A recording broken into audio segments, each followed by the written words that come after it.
right, today we're going to take a look at another Jet Master Kit. Today's Jet Master Kit is a heavy-duty differential and final drive assembly. Now, we build these here in our shop and we put these in just about every single one of our builds. This is a cross pin or X pin diff because it has 2 differential pins versus the stock has only 1 pin. It also has 4 planetary or spider gears.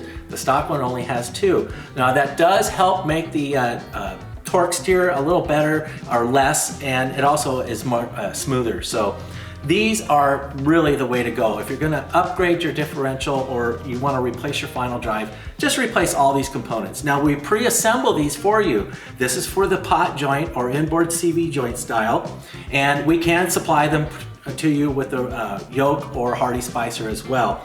We do include all the gaskets you're going to need. That's your side cover gaskets, your differential gaskets. We are going to give you both the remote and the rod change, so it doesn't matter, they're so cheap, we just include them in all the kits so you don't even have to worry about the drop down.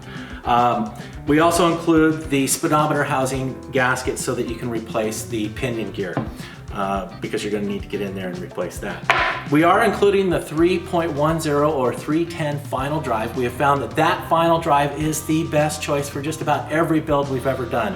And that is it. So again, real easy, pre-assembled with all your bearings ready to install, the heavy duty final drive, cross pin differential with a 310 final, all the gaskets, it's ready to go. Go check them out at jetmotorsmini.com under the Jet Master Kits.